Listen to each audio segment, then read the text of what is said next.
Hello and welcome to another segment of Interviews That Matter. I'm your host Raj Mehta. Friends, in this segment we bring those guests who influence our lives. This includes elected officials, policymakers, heads of major organizations and other dignitaries. It is my sincere hope that the knowledge that brought in by our guests will help our community. Today we have a different type of guest. Today we have a guest who has been training in a gym for last 40 years. His name is Leonello. Bill has been doing this job and he's been training many people, and I'm truly hoping that after this conversation some of you will start going to the gym. Let's meet Bill. Yeah. Welcome to the show. Thank you, Raj. Appreciate your time today. So normally, I want to go over with your background. I know you've been training for a long time, and just tell us about you. That how long you've been training, and tell us about you. Okay, like I said, I started out with a athletic background and continued with that as I got into my working years, and that's when I became a personal trainer. I've been doing this for a long time. I've been doing it since 1978. Even before most people, had trainers. There was people that had trainers back then. So I did other things besides personal training, but that's when I started pretty much, and then became a full-time job, beyond that point, like back in the 80s, and it's been great. Wow! So 78 you started training people. 1978. That's when I came into this country. Oh, okay. Yeah, so it's almost 40 years. Almost 40 years you've been training people, That's right? right. Yep. Right. So, who inspired you to be a trainer? Is there anybody else? Did you inspire yourself, or there was somebody you look out? I had a friend of mine, Jeff Renard, who was a trainer, and he was in great shape, and I liked the way he trained. He got a lot of results from people. He had great workouts at that time, which were like unique to fitness at the time, where pretty much everything was cookie cutter. He had some unique routines, so I kind of modeled myself after him. So there's a difference between when you were training in '78 versus what you're doing now, because there's the technology. There are a lot of differences, right? So correct, yeah. Obviously, we'll talk about that. That when you started it, right? What was it like? Well, basically, when I started, a lot of gyms didn't even have women in the gyms. Oh.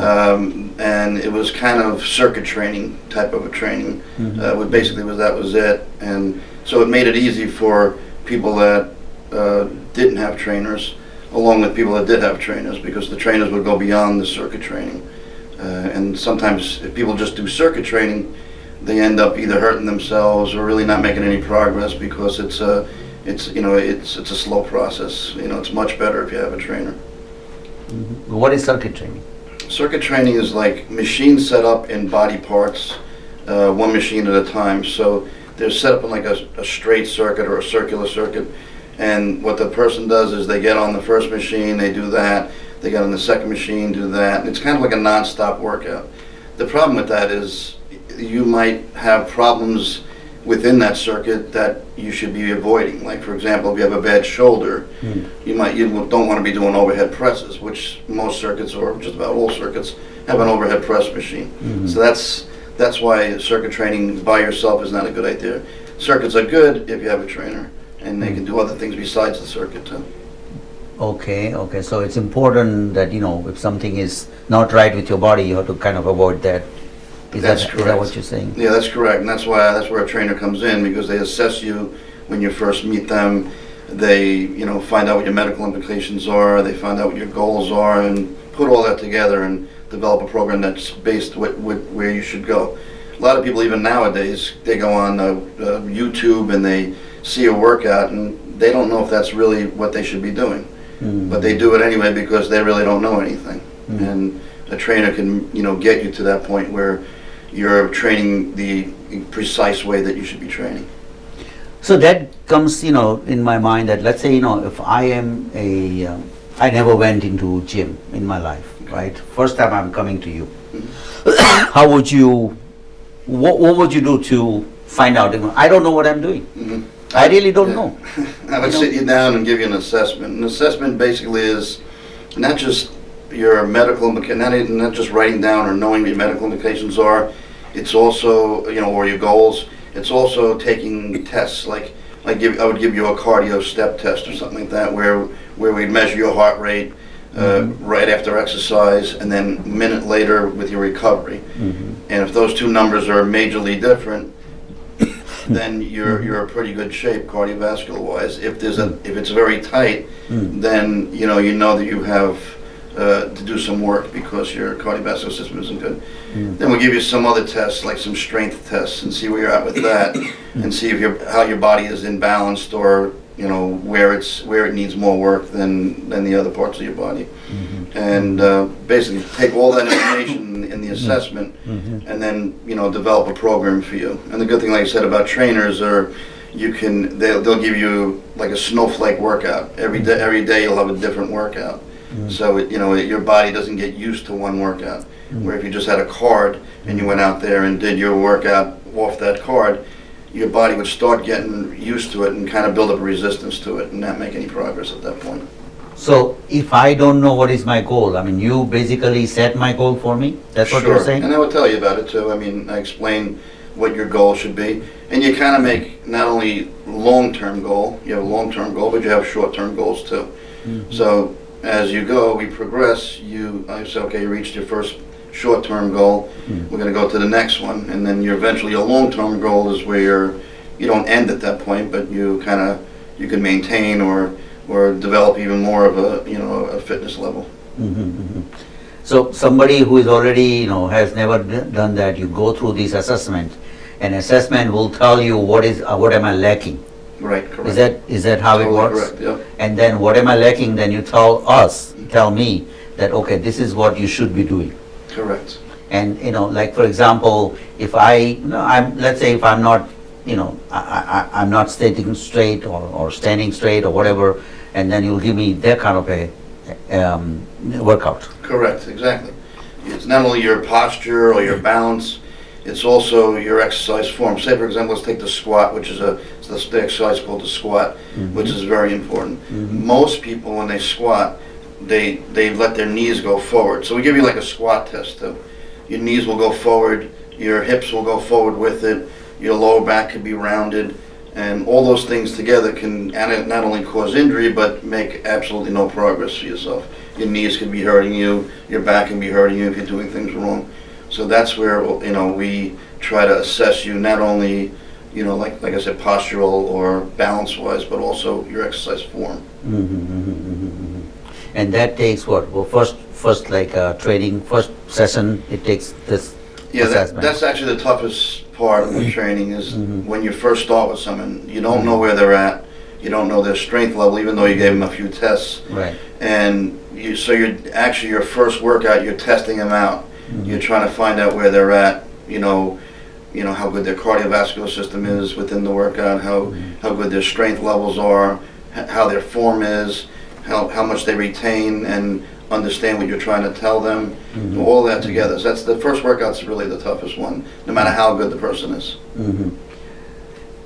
Somebody, I want to find out that, how can, and why should I go to gym? Why, what is the, I can do it home, or I have I can do yoga, I can do a lot of other things. Why should I go to gym? What is the... Well, there's a couple of things. Let's take, for example, the first one, which is when you're in a gym environment, what you're speaking about at home, when you're in a gym environment, you're around other people. So it's not like you're competing with them, but you're kind of on stage. Right. So you'll maybe have a better workout because you'll be in front of people. It's not like you go home and you can go, you're in the comfort of your home. You know what? That's enough. 10 minutes is enough. And you walk away. Right. It's more of a being on stage type of thing where you're really. And you also drove to the gym in most cases, so that if you drove to the gym, you're not going to say, after 10 minutes, I'm going to go home. You're going to probably spend the whole time that you were supposed to spend there. So that's one of the reasons you would go to a gym. See, the problem is, normally, when somebody is already home and relaxed, Right. it's hard for them to get up and go. Correct. So that's the toughest Totally part. correct. That's right. You got that down nailed.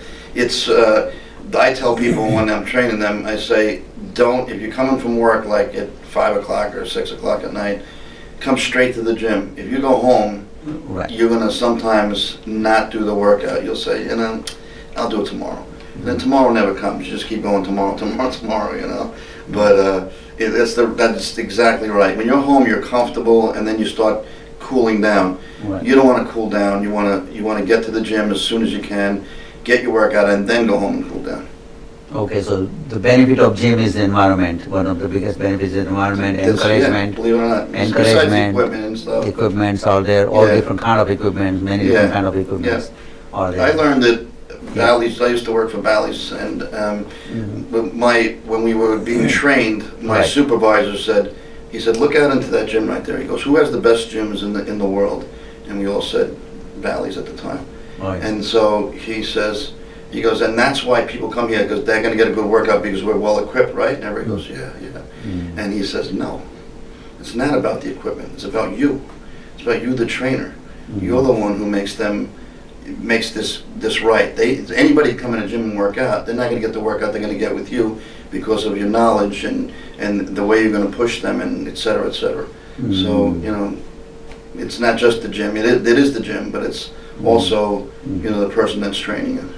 So I can comfortably tell people who are sitting in the couch and just relaxing, just get up and join the gym and start going somewhere. Do something for you. It's only for you, right? It's only for you. Yeah, So it's yeah. not- You got to explain the health benefits too. A lot of people think, oh, I don't want to build muscle, or I don't care about that, or Right. And it's not always cosmetic for people. A lot of people have joint pain and this, that, and the other thing. All that will be helped when you go to a gym if you do it the right way. That is, like if you tone your muscles really well, they make your joints a shock absorber. If you have untoned, loose muscle, like weak muscle, your joints are very at risk because they're not being pulled on by the muscle. When they're pulled on by the muscle, it becomes like a shock absorber for your joints.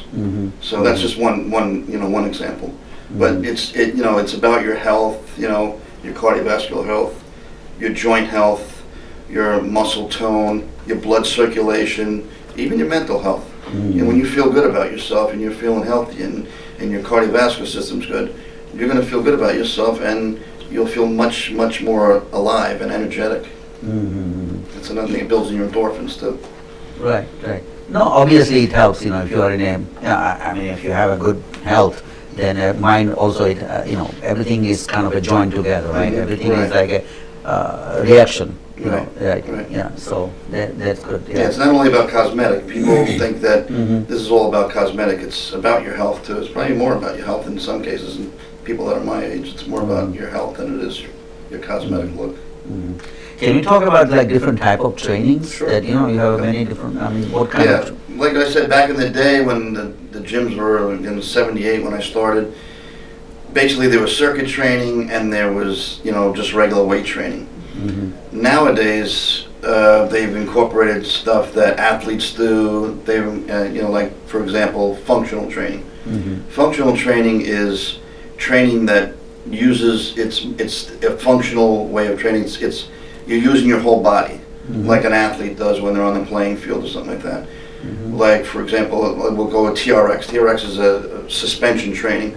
When you're doing a TRX, you're not only working the muscle, like say I'm doing a pull-up or a row, whatever you want to call it, like that, you're also using your core and your whole body together in unison. The whole body gets used in unison in functional training. So it becomes more real.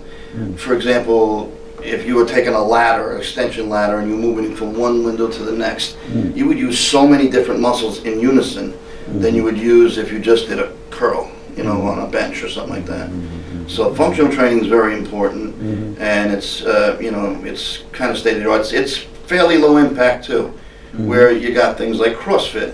CrossFit is explosive type of plyometric movements, and they're I'll give you an example of like a clean and jerk, where you take the bar and you take it from the floor, you just throw it over your head. You're holding on to it, of course, but it's very explosive. So for someone that's maybe over 50, it's a little rough, CrossFit. It's great for athletes. It's fine for young people, you know, and it's a little, like I said, it's a little rough for older people and people that are not in good shape, you know, right at the moment.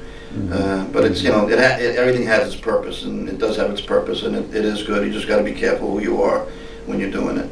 So when you do an assessment, that's when you decide which type of training that... Yes, correct. Mostly people that come in and are needing a trainer are not going to be doing CrossFit. They'll be doing functional training. Like I said, it's a lower impact way of working your whole body in unison. And then they'll do regular weight training, whether it be machine or free weights. Let me explain the difference between that two. Machine training is, you really don't use your stabilizers. What that means is, like if I get on a bench press on a machine and I push the weight, as opposed to a bench press on a bench with a bar or dumbbells, you're pretty much just working the muscles that are pushing that machine forward. Your triceps, your shoulders, your pecs.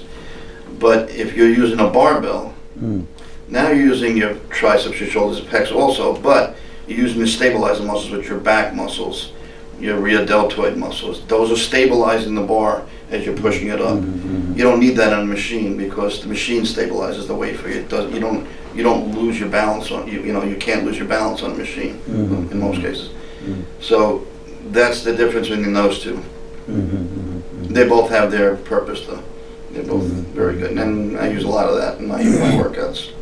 What is your challenge? Like, you know, you see so many people come to you, and you know, you train so many people. So what is the, I mean, what is that you find challenging for you? Like people like me, like, you know, I mean, okay, you tell me after assessment, you tell me that, okay, this is what I should do. Now the real part begins. Yeah, the challenge I have is when you set their goals, a lot of times people let life get in the way, which it does get in the way. You just have to try to work around it. And say someone works out only once a week, which is going to take a long time to get to their goal usually. They tend to, like, you know, I'm going to miss this week because I have to do something on that day, rather than rescheduling. You know, I feel that if you miss a workout, you should reschedule it. I used to have a plan for myself where I used to say, I'm going to work out every single day.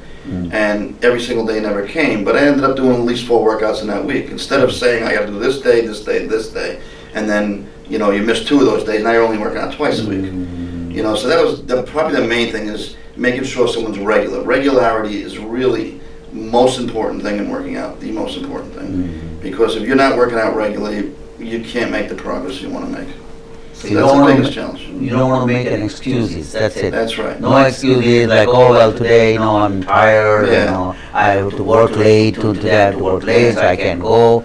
Those type of, right. You know, million different excuses you can find not to do it. And I've heard them all, I think. Right. Maybe not. I could write a book, but there is a lot of excuses, and you really got to decipher your excuses as which one is real. If you're sick, all right. If you're just tired, you know what? You're tired because you're sitting around. Get up, get in your car, drive to the gym. Once you get there, you know, you can make a decision if you want to work out or not. If you're there, you're going to work out. So you get in the gym. Once you start, your endorphins build up and you start feeling energized. Most of the time, I don't want to work out when I first work out. I get to the gym and then I start working out. Once I start working out, my blood circulates, my endorphins raise, and I feel great. I feel just amazing. You know, I hate missing workouts for that one reason. Actually, you are very right. You know what? I also noticed it many times that, you know, when I feel like tired, and if I do my exercise or whatever, whichever way, you know, I have a elliptical I do at home. But if I start doing elliptical, once I start it, then I feel much better after I do Your it. circulation, your endorphins, everything picks up, and you feel like a different person. You know. Right. Sitting around can really just bring your whole body down, your hormones and your everything. You know, just it's too comfortable. So you're telling everybody out there who is not going to gym to start going. To start going, without doubt. Everybody should be in the gym. That's my belief. Everybody should be in the gym. I've had people that I've trained in wheelchairs. I have, you know, all types of people that trained in with health issues.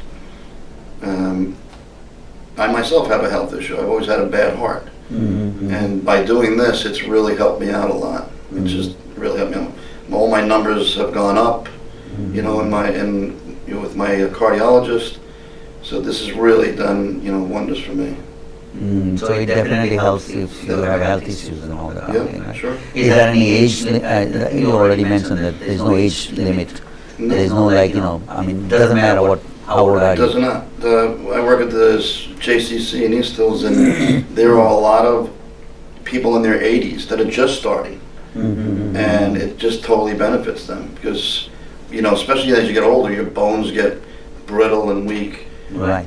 Weight-bearing exercise like weight training, even functional training, builds strength in your bones, and it improves your circulation. And I've seen lots of people come back in their 80s, and they said, their doctors said that they were making so much progress in all their numbers in their blood tests and stuff like that. Wow, Yeah. wow. So definitely a lot of benefits. A lot of benefits. Lot of benefits, Yeah. even from young to old. Yeah, correct. It doesn't matter. Like, I have also seen, I come to JCC now, as you know, that, I've seen this guy, who is like probably in 80s, and he's just like, he cannot even walk by himself. Yeah. But he just walks with a walker, Right. and he does, every day he comes, I think. Comes every day. Right? Yeah. And He does anything he can. He does whatever he can. right? Yeah. Yeah, he does whatever he can, it and helps, helps him. He probably preserving his life right? by doing that. Sure. Wow, it's bringing it again, like, so that's really encouraging. I mean, that's Yeah. really, when I see him, Yeah. I feel like, wow, Yeah, look at this right. guy. I If mean, he he could do it, can yeah. hardly walk. Yeah. And even if he's just maintaining his health, Right. he's doing something. Right, exactly, yep. And I see a lot of time, him and other people also, Mhm. So anyway, I started also late, as you know that, right? I started, I don't want to say my age on the air, but anyway, it doesn't matter. But I started late in my, I used to do, I mean, I'm always, like active, number Right. one. I'm always active, like I do walk every day, minimum 12,000 steps a day. Yes. I do that. I also did elliptical, regularly, very regularly. Good. And I have to give credit to my wife, because my wife is the key person who who is making me do all these things. So You I'm need someone definitely good behind you, right? Yeah. exactly, yeah. So she's the one who kind of encourages me, and here I have somebody else here who encouraged me to go to gym. That's right. And I was not going to gym before; I was doing it home. But then now, when I come to gym, as you mentioned, it really helps me a lot. By psychologically, environment. I see different people there doing things, and it definitely helps me. Yep. So now let me ask you this: that let's say, for example, you already mentioned the benefits of a trainer, right? Now, I come to you, for like 5 times training, and then now I know all the machines, what I need to do. I know how to work on machines. Right. Why do I need trainer? Okay, that's like, I'm going to give you a good example here. That's like a mechanic or, learning all the equipment, or a carpenter or something, learning all his equipment, but not learning the newest or best things to do in their trade. Same thing with your body. You might know all the equipment, but it's putting it together that's really the beauty of working out. Putting together that's right for your body. Most people will never know that, how to do that for themselves. But like I said, just knowing the equipment doesn't do it, because your body will if you just do the equipment that you know and do it on a regular basis even, your body eventually builds up a resistance to that. So you have to confuse it. So that's why, training is really important. So I think, what you're saying is that, when you are getting used to something, you have to always raise the bar, or Correct. do something Yeah. more or different Yeah. or whatever. Correct. Even myself, I don't have a trainer because I'm always training, and I don't know when I can train.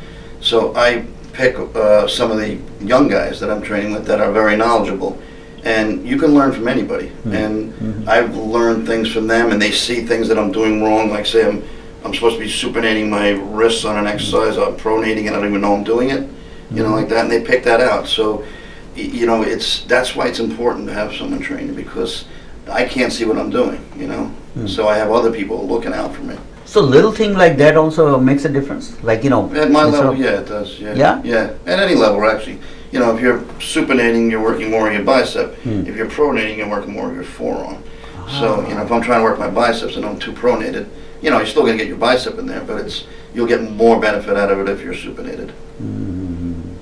So that's why the trainer is important. Trainer important. keeps on Important, yeah. kind of analyzing you every time, Analyzes, keeps whenever. it fresh, Keep knows it fresh. exactly what your goals are and what your needs are and what your medical implications are. All those things together just, makes it a better thing than just you going into the gym and, trying to just use the machines that you know.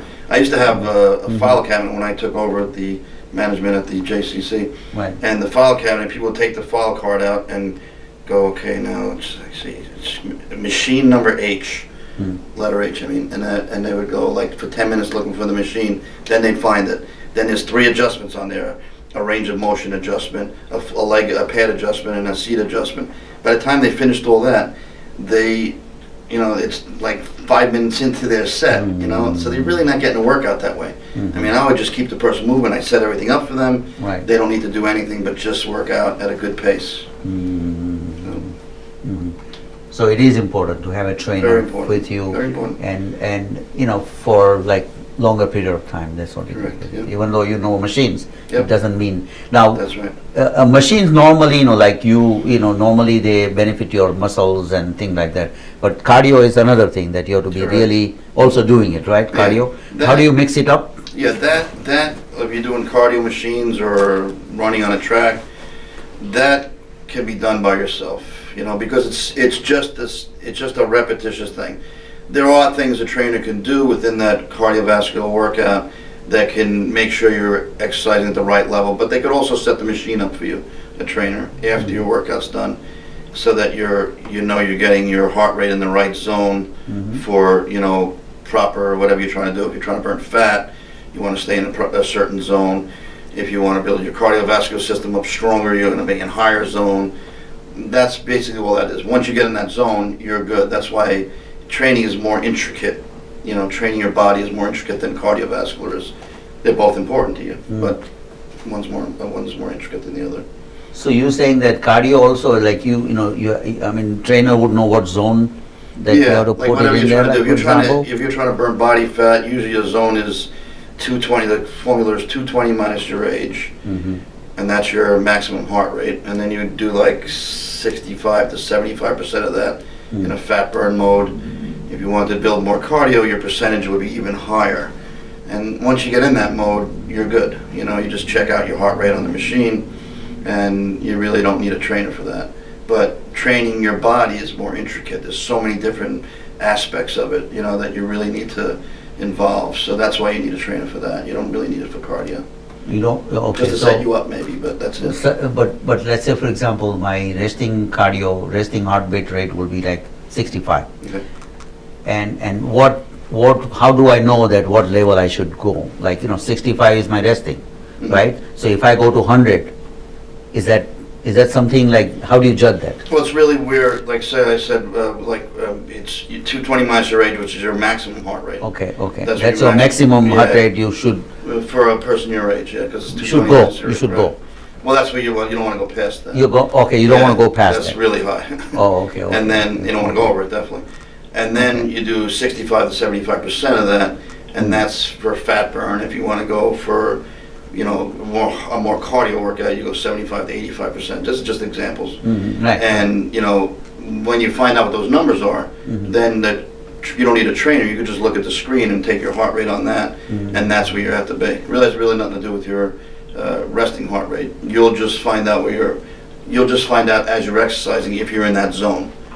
So 220 Yeah, so- minus your age, Yes, that would be that's your kind of maximum heart a rate. barometer, right? That's a maximum amount. maximum heart rate. That's a maximum heart rate you go up to that level, Mhm. and you should not go above that. Right. There's all different formulas, but that's the simple formula to That's really the go simple. by. You don't want to, go into all these immaculate formulas that they have out there, but that always worked for me.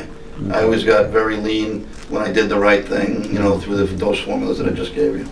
And like I said, someone that has a very low heart rate, very low resting heart rate, Right. will be harder to get up into that zone because they have that resting heart rate, and that's good because that's what they need. They need to work harder because they have a very good heart rate as it is. So to get to that fat burn, they have to work harder than someone that's totally out of shape. And to get into that zone is much easier because their heart rate goes up faster, Right. and that is a good shape.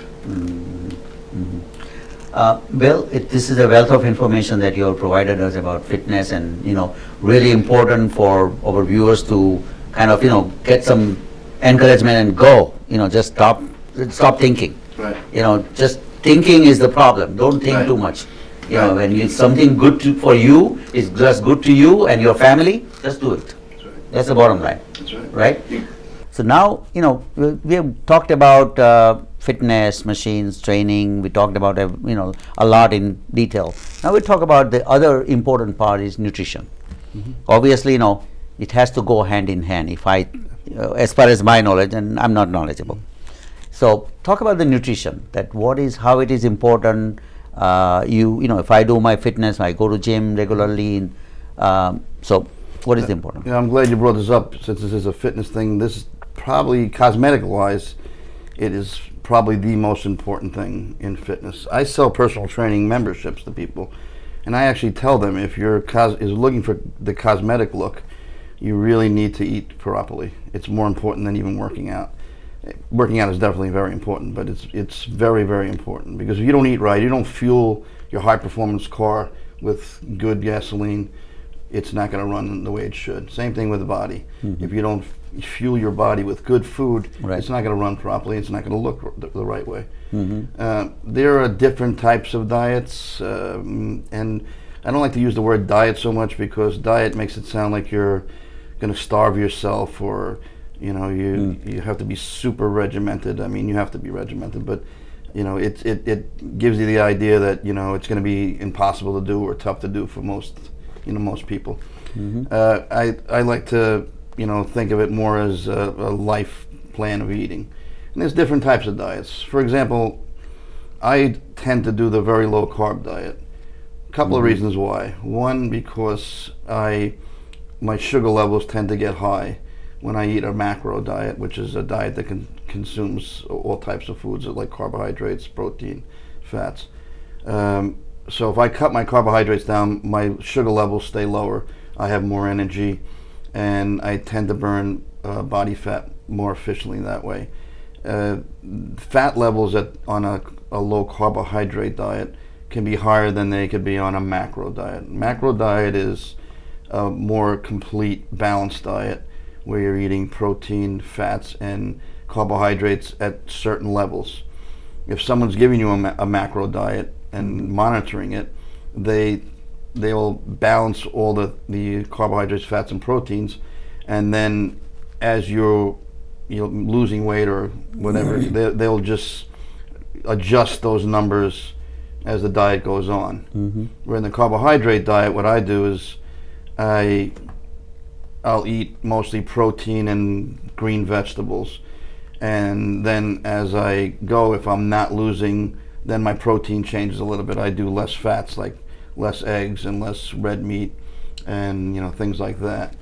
And I'll cut down on my fats, and that'll help me lose more body fat that way, and feel better.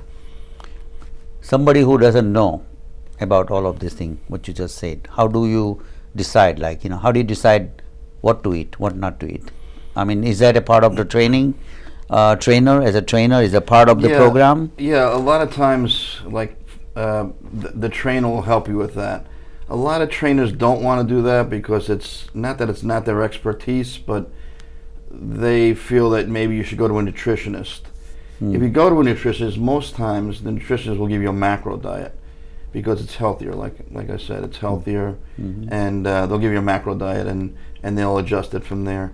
But there are trainers, myself will help people with their diet. I want them to let me know that they really want me to do it, rather than me pushing it on them. I don't want to push a diet on anybody, and certain people can't just eat protein like I do in vegetables. They can't do that. So those people should go on a macro diet, and like I said, a nutritionist is probably the best thing for that. Oh, okay. So trainer is kind of is not a nutritionist. No, they specialize in training the body, and nutrition is, like I did, cosmetically, I did bodybuilding all my life. I was a bodybuilder when I was younger, and I was a bodybuilder as I got older. In my 50s, I won the heavyweights of the 60 and over nationals, and I did that through mostly nutrition. of course working out, but I had all the muscle at that point. And it's really important that you eat right if you want to look right. So you said you won nationals? I won the national championship for 60 and over in the heavyweight division. Oh, is that right? Yeah. Wow, when was that? It was 2015. Congratulations. Thank you. Very Thank good. you. Wow, how much weight did you lift? Well, what I didn't lift, it's presentation. It's a bodybuilding. You just show your body off. Oh. And I was in the heavyweight class. I won that class, and it was a national championship. So the guys were really, really good. I won it was a very slim win, but I won it. That's all that matters. Very nice. Very good. Very good. Very good. Yeah, yeah. Now nutrition is basically it's an individual thing, right? I mean, everybody needs a different kind of combination. I mean, generally speaking, you're right that more vegetables and more fruits and things like that. That's better for you, Yeah, right? balanced diet is better. Yeah, right. Yeah. Yeah. But it's more of an individual thing. Like somebody who is more heavy, they go on a different thing, and somebody who's slimmer, they could.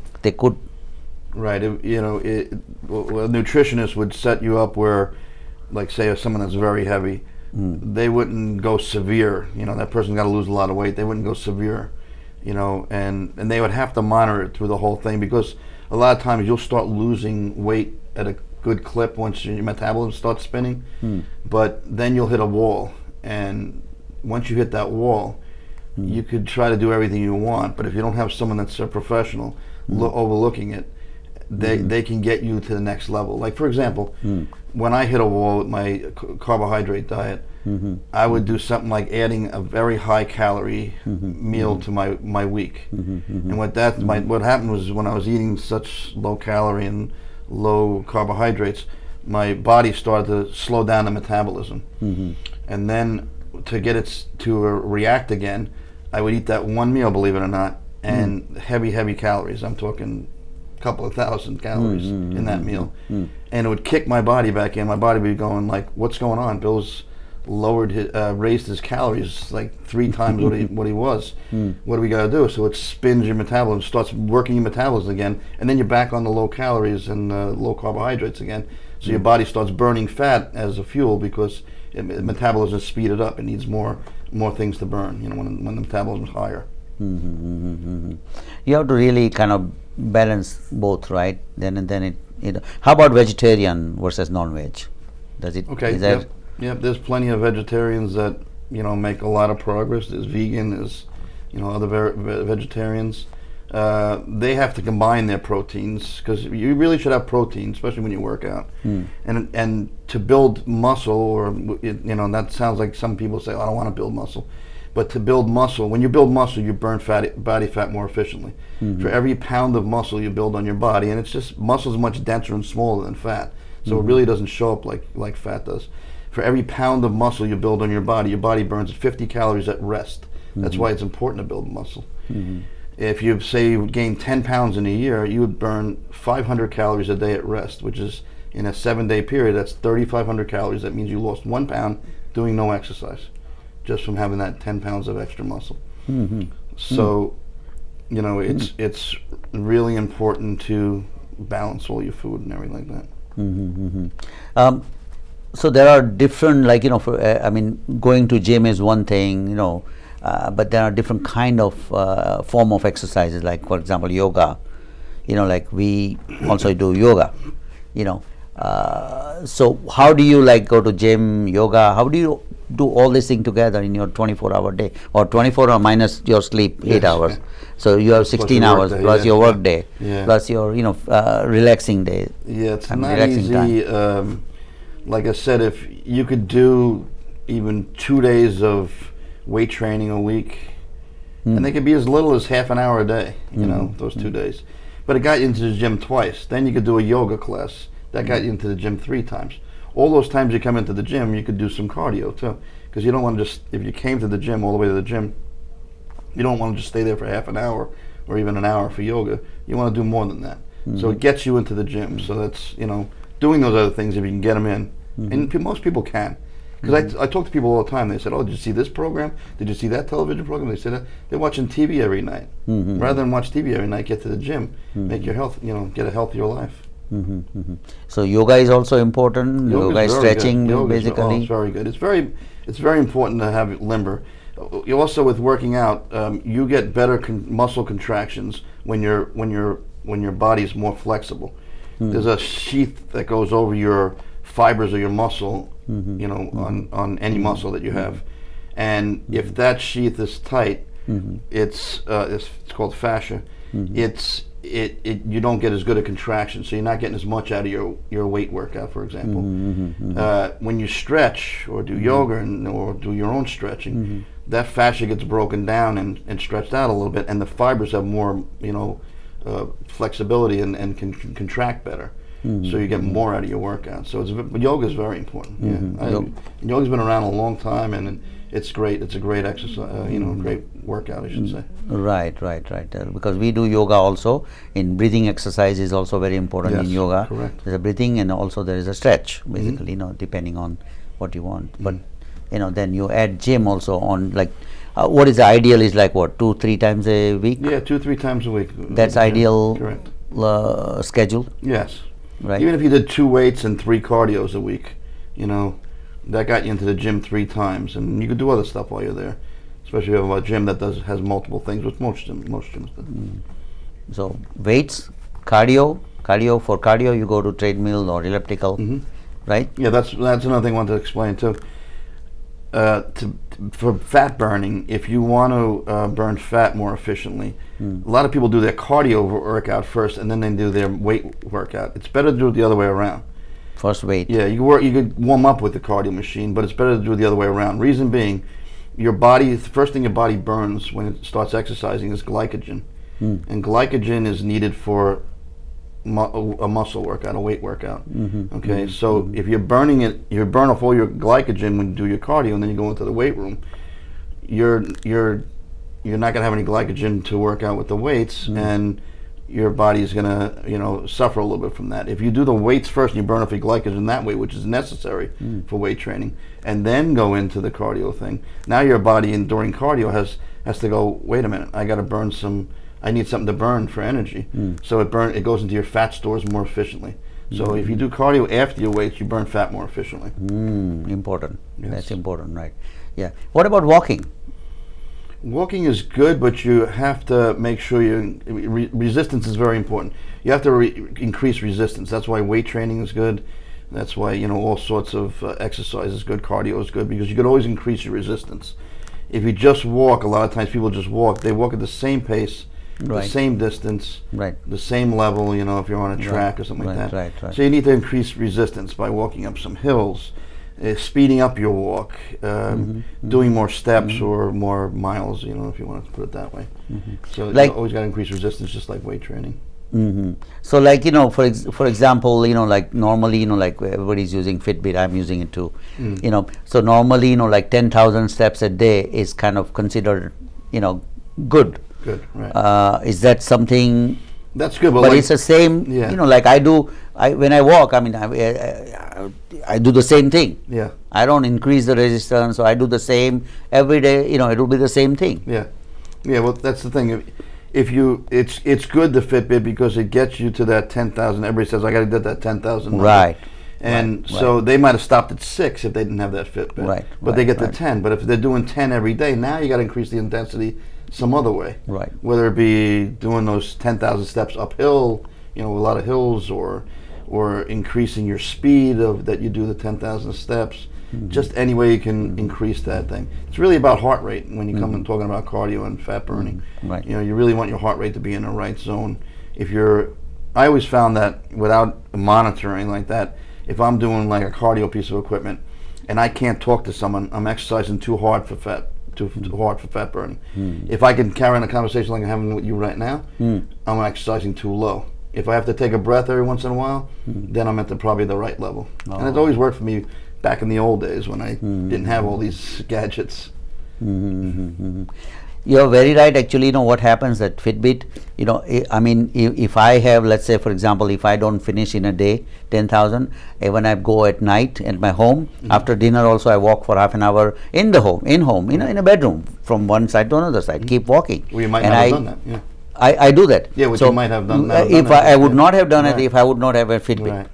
You know, that I agree with you. And you know, in that also another thing is, you know, if I see, let's say for example, I see 11,500 or 11,550, something like that. So I said, okay, well, you know what, let me do, let me make it 12. Yeah, yeah.